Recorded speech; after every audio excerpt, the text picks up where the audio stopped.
Hello बच्चों, welcome to my YouTube channel Sabki Pathshala. और ये क्लास 10th का लेसन 2 का सेकंड लेक्चर है, जिसमें हम बाकी का सारा चैप्टर कंप्लीट करने वाले हैं। तो चलो बच्चों स्टार्ट करते हैं। जिन क्षेत्रों को में लोग काम करते हैं उनको हम दो रूप से देखते हैं, संगठित क्षेत्र और असंगठित क्षेत्र। अब ये होता क्या है, पहले तो हम थोड़ा दो स्टोरीज पढ़ते हैं, उसके बाद हम इन्हें समझने की कोशिश करते हैं। कांता एक कार्यालय में काम करती है। वह सुबह 9:30 से शाम 5:30 तक कार्यालय में रहती है। वह नियमित रूप से प्रत्येक माह के अंत में अपना वेतन पाती है। वेतन के अतिरिक्त वह सरकारी नियमों के तहत भविष्य निधि भी प्राप्त करती है। उसे चिकित्सीय और अन्य भत्ते भी मिलते हैं। कांता रविवार को कार्यालय नहीं जाती है। इस दिन सवेतन अवकाश होता है। उसने जब नौकरी आरंभ किया था तब उसे एक नियुक्ति पत्र दिया गया था, जिसमें नौकरी संबंधित निबंध और शर्तों का उल्लेख किया गया था। दूसरी तरफ कमल नाम का एक व्यक्ति है जो कि कांता का पड़ोसी है। वह नज़दीक की किराना दुकान में दैनिक मजदूरी करने वाला श्रमिक है।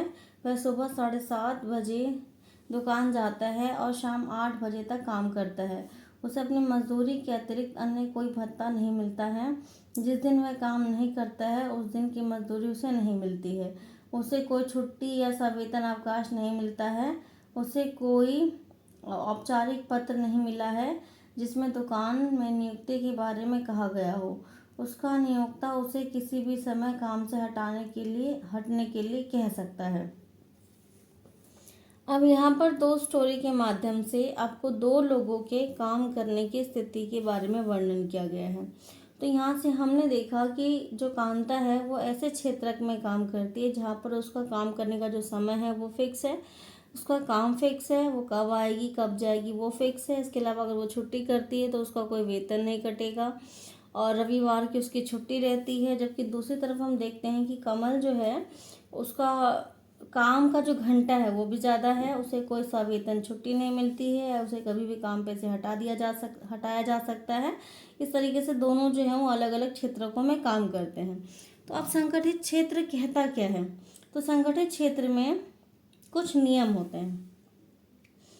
अब कांता संगठित क्षेत्र में काम करती है। संगठित क्षेत्र में वे उद्यम अथवा कार्यस्थल आते हैं जहां रोजगार की अवधि नियमित होती है और इसलिए लोगों के पास सुनिश्चित काम होता है। वे क्षेत्रक सरकार द्वारा पंजीकृत होते हैं और उन्हें सरकारी नियमों एवं विनियमों का अनुपालन करना होता है।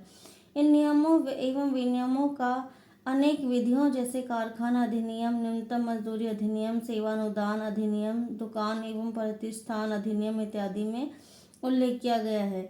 इसे संगठित क्षेत्र कहते हैं क्योंकि इसकी कुछ औपचारिक प्रक्रिया एवं कार्यविधि है। कुछ लोग किसी के द्वारा नियोजित नहीं होते हैं बल्कि वे स्वतः काम कर सकते हैं, परंतु वे सभी अपने को सरकार के समक्ष पंजीकृत कराते हैं और नियमों एवं विनियमों का अनुपालन करते हैं। संगठित क्षेत्र के कर्मचारियों को रोजगार सुरक्षा के लाभ मिलते हैं। उनसे एक निश्चित समय तक काम करने की आशा की जाती है। यदि वे अधिक काम करते हैं तो नियोक्ता द्वारा उन्हें अतिरिक्त वेतन दिया जाता है। वे नियोक्ता से कई दूसरे लाभ भी प्राप्त करते हैं। वे लाभ क्या है? सवेतन, छुट्टी, अवकाश काल में भुगतान, भविष्य निधि, सेवानुदान इत्यादि पाते हैं। वे चिकित्सीय लाभ पाने के हकदार होते हैं और नियमों के अनुसार कारखाना मालिक को पेयजल और सुरक्षित कार्य पर्यावरण जैसी सुविधाओं को सुनिश्चित कराना होता है। वे सेवानिवृत्त होते हैं तो पेंशन भी प्राप्त होता है। इसके विपरीत कमल असंगठित क्षेत्र में काम करता है। संगठित क्षेत्र छोटी छोटी और बिखरी इकाइयों जो अधिकांशतः सरकारी नियंत्रण से बाहर होते हैं से निर्मित होता है। इस क्षेत्र के नियम और विनियम तो होते हैं परंतु उनका अनुपालन नहीं होता है। वे कम वेतन वाले रोजगार और प्राय नियमित नहीं हैं। यहाँ अतिरिक्त समय में काम करने, सवेतन, छुट्टी, अवकाश, बीमारी के कारण छुट्टी इत्यादि का कोई प्रावधान नहीं है। रोजगार सुरक्षित नहीं है। श्रमिकों को बिना किसी कारण काम से हटाया जा सकता है। कुछ मौसमों में जब काम कम होता है तो कुछ लोगों को काम से छुट्टी दे दी जाती है। बहुत से लोग नियोक्ता की पसंद पर निर्भर होते हैं। इस क्षेत्र में काफ़ी संख्या में लोग अपने अपने छोटे कार्यों जैसे कि सड़कों पर विक्रय और मरम्मत कार्य में इस वक्त नियोजित हैं। इस प्रकार किसान अपने खेतों में काम करते हैं और ज़रूरत पड़ने पर मजदूरी पर श्रमिकों लगाते हैं। अब देखो बच्चों, जो हमने यहाँ पर अभी जितना भी हमने पढ़ा है उससे हमने दो चीज़ सीखी है। उसमें क्या है, संगठित क्षेत्र के बारे में। तो संगठित क्षेत्र क्या कहता है कि रोजगार की अवधि जो है वो नियमित होगी, मतलब कि आपको कितने बजे से कितने बजे तक काम करना है ये फिक्स है। ये क्षेत्र सरकार द्वारा पंजीकृत होता है और सरकार के जितने भी नियम कानून होते हैं, नियम और विनियम होते हैं, उन सबका वहाँ पर पालन होता है। रोजगार की सुरक्षा होती है, यानी कि आपको पता है कि आपका काम फिक्स है, यानी आपको कोई भी नौकरी से हटा नहीं सकता है। इस क्षेत्र में सवेतन छुट्टी, यानी अगर आप छुट्टी भी करते हो तो आपकी कोई सैलरी नहीं कटेगी, आपकी छुट्टी फिक्स होती है। भविष्य निधि, प्रोविडेंट फंड बोलते हैं जिसे हम अनुदान, सेवा अनुदान मिलता है, प्रोविडेंट फंड हो गया आपका। और इसके अलावा पेंशन आदि की सुविधा जो है वो इसमें मिलती है। अगर हम इसके विपरीत असंगठित क्षेत्र की बात करें तो इसमें ऐसा कुछ भी नहीं होता है। इसमें असंगठित क्षेत्र में रोजगार की अवधि नियमित नहीं होती है। नियमित मतलब रेगुलर, मतलब कभी कम कभी ज़्यादा जो है वो हो सकती है। इसके अलावा रोजगार की सुरक्षा का लाभ प्राप्त नहीं होता है। इसका मतलब क्या है कि व्यक्ति जो असंगठित क्षेत्र में काम कर रहा है उसको कभी भी नौकरी से हटाया जा सकता है। असंगठित क्षेत्र छोटी छोटी और बिखरी इकाइयों जो अधिकांशतः सरकारी नियंत्रण से बाहर होता है। यानी असंगठित क्षेत्र में जो इकाइयाँ हैं, जो यूनिट्स है, वो क्या है, छोटी छोटी है, जिसकी वजह से सरकार के नियंत्रण से वो बाहर है। फोर्थ पॉइंट कहता है इस क्षेत्र में नियम और विनियम तो होते हैं परंतु उसका पालन नहीं होता है। यानी ये रूल और रेगुलेशंस तो हैं लेकिन उनको कोई फॉलो नहीं करता है। इसके अलावा यहाँ सवेतन छुट्टी नहीं मिलती है, अवकाश की सुविधा नहीं है, बीमार होने के कारण छुट्टी प्राप्त नहीं होती है, चिकित्सा की सुविधा प्राप्त नहीं है, भविष्य निधि की सुविधा प्राप्त नहीं है। तो ये सारी चीज़ें यहाँ नहीं मिलती है। ठीक है बच्चों, तो ये फ़र्क है संगठित और असंगठित क्षेत्र में। आप इन दोनों को अच्छे से याद कर लेना, ये क्वेश्चन पेपर में बहुत बार आता है। ठीक है, चलो अब आगे स्टार्ट करते हैं। अब क्या कहा जाता है, असंगठित क्षेत्र के श्रमिकों का संरक्षण कैसे हो, यानी कि जो लोग असंगठित क्षेत्र में काम करते हैं उनको हम कैसे बचा सकते हैं। ठीक है, या उनके अधिकारों की रक्षा कैसे हो सकती है। अब यहाँ समस्या क्या है, असंगठित क्षेत्र में लोग ज़्यादा काम करते हैं और संगठित क्षेत्र में जो रोजगार के अवसर है वो कम है। अब ऐसे में लोग मजबूर हो जाते हैं असंगठित क्षेत्र में काम करने के लिए। ठीक है, यानी संगठित क्षेत्र में क्या है, रोजगार कम है, जिसकी वजह से असंगठित क्षेत्र में लोग जो है वो काम करते हैं। असंगठित क्षेत्र में काम करने वाले लोग कौन होते हैं, तो असंगठित क्षेत्र में अगर हम ग्रामीण क्षेत्र की बात करें तो भूमिहीन किसान हो गए, आपके श्रमिक हो गए, छोटे और सीमांत किसान हो गए, फसल बटाईदार हो गए, कारीगर हो गए, बुनकर हो गए, लुहार हो गए, बढ़ाई, मतलब ये जो छोटे छोटे काम करने वाले लोग हैं वो सब जो है किस में आ जाते हैं, आपके असंगठित क्षेत्र में आ जाते हैं। अगर हम शहरी क्षेत्र की बात करें तो जो कंस्ट्रक्शन वर्कर्स होते हैं वो हो गए, आपके रेहड़ी पटरी वाले हो गए, रिक्शा चलाने वाले हो गए, तो ये सब क्या असंगठित क्षेत्र के श्रमिक ही माने जाते हैं। इसके अलावा असंगठित देखा गया है अधिकतर कि असंगठित क्षेत्र में जो काम करते हैं लोग उनमें अनुसूचित जाति, जनजाति और पिछड़ी जाति के लोग जो है वो ज़्यादा हैं। ठीक है, अब अगर ऐसे में उन्हें सुविधाएं नहीं मिलेगी, ठीक है, तो उनके लिए आगे बढ़ना, अपना विकास करना ये बहुत मुश्किल हो जाएगा। तो ऐसे में सरकार को क्या करना चाहिए, असंगठित क्षेत्र के श्रमिकों का भी संरक्षण करना चाहिए। अब वो संरक्षण कैसे हो सकता है, नियम और कानून बना करके तथा उन नियम और कानूनों को सख्ती से लागू करके। ठीक है, इसके अलावा अगर नियम और कानून बनाए गए हैं तो लोगों को जागरूक करके कि हाँ भाई आपके पास क्या अधिकार है। ठीक है, ताकि वो अपने अधिकारों के बारे में जाने और अगर किसी भी प्रकार से उनका शोषण होता है तो वो अपने आप को शोषण से बचा सके।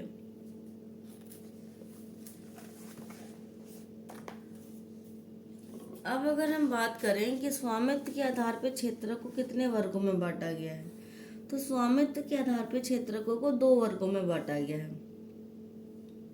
पहला सार्वजनिक क्षेत्रक आपका, दूसरा निजी क्षेत्रक। अभी होता क्या है इसकी डेफिनेशन देख लेते हैं एक बार जरा।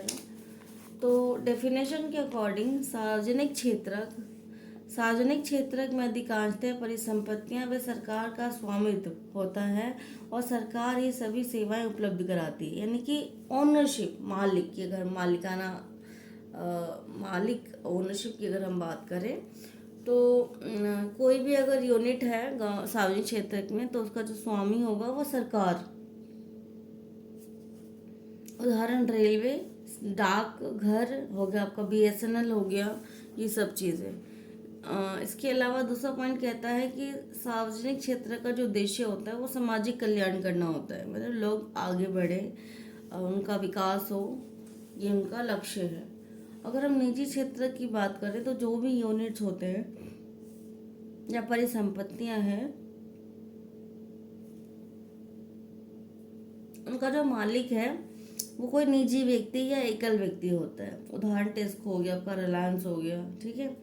और इसका जो उद्देश्य होता है वो क्या होता है, लाभ कमाना होता है, यानी मेन मोटो क्या है इनका। अब यदि हम बुक से इसको डेफिनेशन के साथ समझे और पढ़ें तो चलो आगे देखते हैं क्या है। आर्थिक गतिविधियों को क्षेत्रकों में वर्गीकृत करने का एक अन्य तरीका यह है कि परिसंपत्तियों का स्वामी और सेवाओं की उपलब्धता के लिए जिम्मेदार कौन है। सार्वजनिक क्षेत्र में अधिकांश परिसंपत्ति पर सरकार का स्वामित्व होता है और सरकार ही सभी सेवाएं उपलब्ध कराती है। निजी क्षेत्र में परिसंपत्तियों पर स्वामित्व और सेवाओं के वेतन की जिम्मेदारी एकल व्यक्ति या कंपनी के हाथों में होती है। अब यदि हम उदाहरण की बात करें तो रेलवे, डाकघर सार्वजनिक क्षेत्र के उदाहरण है, जबकि Tata iron and steel company, जिसे टिस्को बोला जाता है, या रिलायंस इंडस्ट्री जो है वो निजी स्वामित्व वाले क्षेत्र का उदाहरण है। निजी क्षेत्र की गतिविधि का जो मुख्य लक्ष्य है वो क्या है, लाभ अर्जित करना है। इनकी सेवाओं को प्राप्त करने के लिए हमें एकल स्वामियों और कंपनियों को भुगतान करना पड़ता है। सार्वजनिक क्षेत्र का जो मुख्य उद्देश्य है वो लाभ कमाना नहीं होता है। सरकार सेवाओं पर किए गए व्यय की भरपाई करों एवं अन्य तरीकों से करती है। आधुनिक दिनों में सरकार सभी तरह की गतिविधियों पर व्यय करती है। और ये गतिविधियां क्या है, सरकार ऐसी गतिविधियों पर व्यय क्यों करती है, ज्ञात करें। कई ऐसी चीज़ें हैं जिनकी आवश्यकता समाज के सभी सदस्यों को होती है, परंतु जिन्हें निजी क्षेत्र उचित कीमत पर उपलब्ध नहीं कराते हैं। क्यों? क्योंकि इनमें से कुछ चीज़ों पर बहुत अधिक पैसा खर्च करना पड़ते हैं और जो निजी क्षेत्र की क्षमता से बाहर होता है। इन चीज़ों का इस्तेमाल करने वाले हजारों लोगों से पैसे एकत्र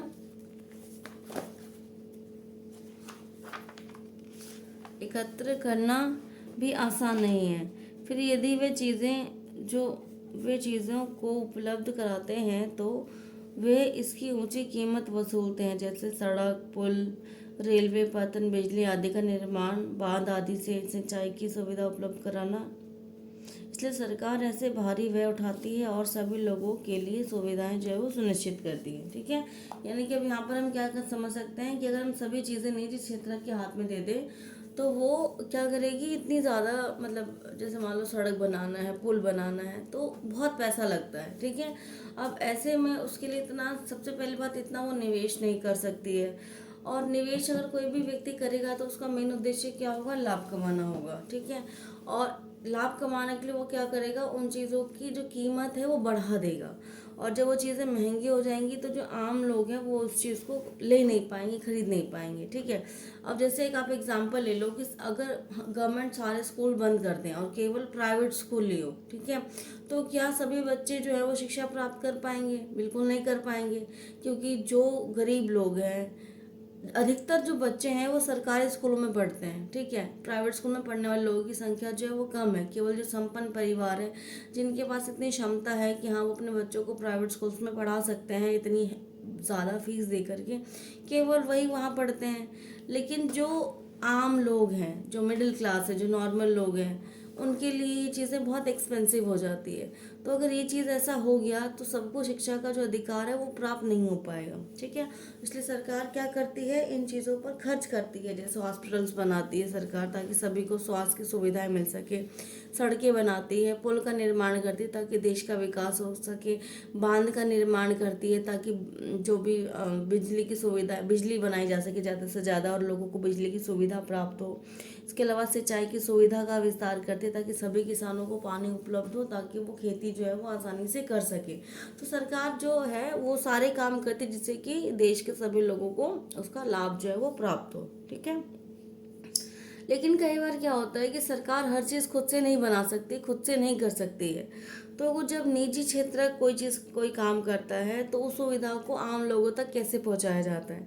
जैसे आप बिजली का एग्जाम्पल लीजिए, बिजली जो है वो प्राइवेट सेक्टर का, मतलब निजी क्षेत्र में आता है। ठीक है, जैसे BSES है दिल्ली में, तो वो एक प्राइवेट कंपनी है, तो बिजली बनाती है वो। ठीक है, तो अब सरकार ने उसके ऊपर क्या बोला हुआ है कि आप बिजली तो बना रहे हो, लेकिन आपको एक रेट फिक्स कर दिया गया, उस रेट से ज़्यादा आप लोगों से चार्ज नहीं कर सकते हो। ठीक है, चाहे वो किसान हो, चाहे उद्योगपति हो, चाहे आम लोग हो। ठीक है, अब ऐसे में जो कंपनी वाले हैं वो क्या कहते हैं कि भाई हमें घाटा हो रहा है, मान लो उन्हें घाटा हो रहा है किसी तरीके का, तो सरकार क्या करती है, उनको उस घाटे की भरपाई करके देती है। मतलब कुछ रेशो में पैसा जो है वो सरकार बिजली कंपनी वालों को देती है ताकि उन्हें घाटा भी कम हो और उस सुविधा का जो लाभ है वो सभी लोगों को मिल सके।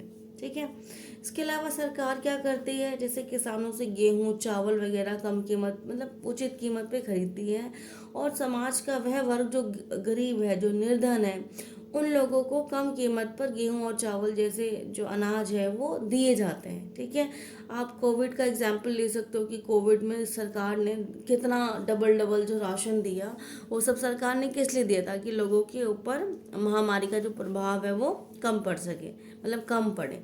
तो सरकार का जो मुख्य उद्देश्य है वो क्या होता है, सामाजिक कल्याण करना, और उसके लिए वो सभी चीज़ें करती है जो कि मतलब होना चाहिए। ठीक है, लेकिन आज भी समाज के बहुत सारा ऐसा वर्ग है, बहुत सारे लोग हैं जिन्हें शिक्षा की सुविधा, स्वास्थ्य की सुविधाएं या अन्य सुविधाएं जो है वो प्राप्त नहीं हो रही है। तो ऐसे में सरकार को और प्रयत्न, मतलब कोशिश करने की आवश्यकता है ताकि उन चीज़ों का लाभ जो है वो समाज के हर वर्ग तक पहुँचाया जा सके। ठीक है बच्चों, अब एक बार ये पैराग्राफ पढ़ लेना, ये वही चीज़ें हैं जो मैं आपको समझा चुकी हूँ। ठीक है, एंड आई होप आपको वीडियो समझ आ जाए, क्लास लेक्चर सब अच्छे से समझ आए। वीडियो को लाइक कीजिए, शेयर कीजिए और चैनल को सब्सक्राइब कीजिए। Thank you for watching.